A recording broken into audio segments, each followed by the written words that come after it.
Dear Patriots, before the news starts, please subscribe to our patriotic channel by clicking the subscribe button. Give us a thumbs up to this video. Don't forget to leave your opinion below in the comments section. Share the news on Facebook and Twitter so you friends see it. Thank you. Renowned artist paints masterpiece of President Trump. And what he's doing is simply powerful. Famed American artist Jon McNaughton has released an incredible new painting of President Donald Trump, in which he stands alone in a packed football stadium, holding a tattered American flag. The flag is dirty from having laid abandoned on the field, but Trump's depicted wiping the grime off the stars and stripes with the cloth in his right hand. This picture effectively symbolizes the controversy surrounding NFL players kneeling for the National Anthem during the 2016 and 2017 football season. Trump was at the forefront of calling out these individuals, demanding that they be suspended from playing until they honor America. Trump had backup from Vice President Mike Pence, who walked out of an Indianapolis Colts game last year after players kneeled during the Star Spangled Banner. Last year, McNaughton painted a picture in which Trump stands alongside the forgotten men and women who elected the nation's 45th president. Many Americans have felt forgotten by the establishment in Washington. I'm talking about the people who are more interested in themselves and their political careers, McNaughton said in a video. In addition, while core groups that supported Trump, blue-collar workers, veterans and current members of the U.S. military, law enforcement officers, and farmers, are represented in the painting, a first glance reveals an interesting addition. A snake's head being crushed under the foot of the president.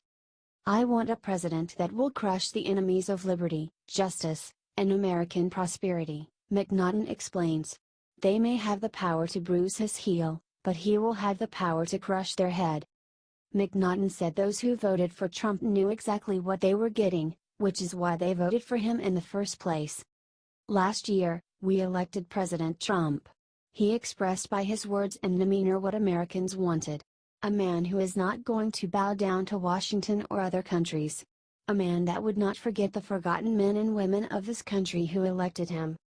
Of the forgotten, McNaughton asked, how many veterans have been neglected?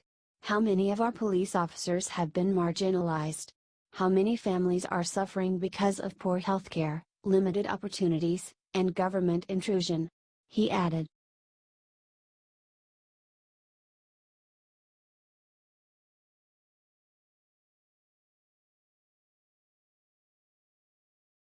Republicans stop liberal judges dead in their tracks, find grounds for impeachment. Liberal judges in the past few years have taken unprecedented liberties. Instead of making a decision based upon the rule of law, the U.S. Constitution, and the Declaration of Independence, which is their sworn duty to uphold, they choose to make up their own rules and regulations based upon their liberal agenda. In the Rust Belt, liberal judges from a northeastern state Supreme Court made a horrendous decision that directly attacks conservatives living there. So Republicans there have had enough. They have now found grounds for impeachment that should leave these judges stopped dead in their tracks. Philly.com passes along an example of how the party is doing just that. Pennsylvania Republicans, furious at the state Supreme Court threw out the existing congressional map and imposed one that stripped much of their partisan advantage, have been talking about a stark response, impeaching the justices who ruled against them. After a rank-and-file lawmaker, State Representative Chris Dush of Jefferson County, raised the idea a few weeks ago, the rhetoric has intensified. This week, U.S. Representative Ryan Costello of Chester County said the justices should be impeached, and U.S. Senator Pat Toomey said the idea is worth discussing. In short, the state's Democratic Party was feeling colicky about the prospect of having their clocks cleaned in future elections. To prevent that from happening, they changed the rules to ensure there would be nothing resembling a fair fight. State Republicans aren't going to take this one laying down, and they're hinting at taking down these judges. Talk about an epic response. As of Thursday, no impeachment bill had been introduced. But in the memo he circulated to fellow lawmakers, Dush contended the High Court's ruling redrawing the congressional map blatantly and clearly contradicts the plain language of the Pennsylvania Constitution. We'll have to wait and see how this ultimately plays out, but it's at least encouraging to see the GOP fighting back on this egregious overstep by Democrats. Perhaps members of the GOP in the nation's capital can use this for some further inspiration to do the same. After all, they finally have a president in place that is more than happy to call out blatant and ridiculous nonsense whenever he sees it. HTPhilly.com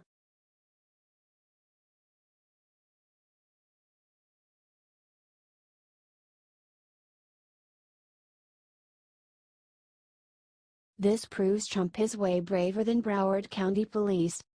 A story from the early 90s has resurfaced, involving Donald Trump stopping an active and violent mugging on the side of a New York City street, just hours after liberals mocked him for suggesting he would have run into the Florida high school where 17 people were killed. The president earlier this week was responding to reports that Broward County deputies and a school resource officer remained outside the Parkland school, hiding behind vehicles while the onslaught took place at Marjorie Stoneman Douglas High. "You don't know until you test it, but I really believe I'd run in there, even if I didn't have a weapon," Trump stated. "And I think most of the people in this room would have done that too." Naturally, liberals didn't think the president could have ever engaged in such a heroic act, and the mockery ensued. Seth MacFarlane showed a clip of Trump shying away from an ornery eagle as proof that he'd never run into the building, or something. But a story from 1991 resurfaced in the wake of the liberal jokes, and it involves Donald Trump witnessing a violent crime and running toward it, even though he didn't have a weapon, exactly as he had claimed he would do today. In the article printed by the New York Daily News, somebody in the former real estate mogul's limo noticed the mugging, to which Trump told his driver stop the car because it was brutal looking. The assailant had a baseball bat. Trump. The guy with the bat looked at me, and I said, "Look, you've gotta stop this. Put down the bat," Trump told the reporter, who found out about the story through his own research. "I guess he recognized me because he said, 'Mr. Trump, I didn't do anything wrong.' I said, 'How could you not do anything wrong when you're whacking a guy with a bat?' Then he ran away." The future president had no way of knowing whether the man he was confronting had a weapon other than the bat. He had no way of knowing he wouldn't use the bat on him. He just ran after him, even though he didn't have a weapon. And just like that, those liberal jokes and another narrative went down the drain. Do you think President Trump would have run into the high school to save those kids? Would you have run in?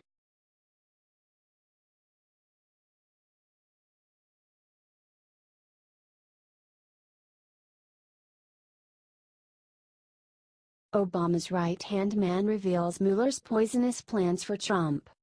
The Obama administration has a lot to answer for. We know that during the 2016 election, he tried to prevent Trump from winning. He wiretapped Trump's campaign, hoping to find dirt he could leak to the public. It was a shocking violation of law and democracy. Yet it is Trump who is being attacked, thanks to the bogus Mueller investigation. Baseless accusations continue to be pushed by the liberal media, fueled by hysteria from Democrats. Now Obama's former lapdog in the DOJ is making a wild claim. Of course, it was on Bill Maher's show. From Daily Caller. Former Attorney General Eric Holder believes Special Counsel Robert Mueller already has plans to charge President Donald Trump with obstructing justice. Mueller is holding back on charging Trump until he can make sure he is the president dead to rights, Holder, who served under former President Barack Obama, said Friday night on HBO's Real Time with Bill Maher. He has made similar arguments in the past regarding Trump's behavior. "I've known Bob Mueller for 20, 30 years, my guess is he's just trying to make the case as good as he possibly can. So, I think that we have to be patient in that regard," Holder said. He has long suggested that Trump should be held criminally liable for ousting former FBI Director James Comey during the midst of an investigation into Russian meddling. Considering Holder said this on the Bill Maher's show, casts his legitimacy into question. Most likely, he was giving bait to Maher's rabid audience. There is no evidence Trump did anything wrong, either during the election or after. Charging him with a crime is a pathetic dream liberals hold onto to stay warm at night. Holder is hardly the person to ask for advice concerning law and justice. The man violated the DOJ to pursue Obama's criminal antics. He was held in contempt of Congress for the Fast and Furious disaster, a program that put guns into the hands of drug cartels and led to the death of an American border agent. Under Holder, the DOJ was shaking down corporations for cash. The cash was then funneled to left-wing activist groups. That is a far worse crime than anything Trump is being accused of. Yet who is being roasted every night by the biased media? I think Holder better hold his tongue. He is guilty of plenty of violations. If he's not careful, the axe might fall on his own neck.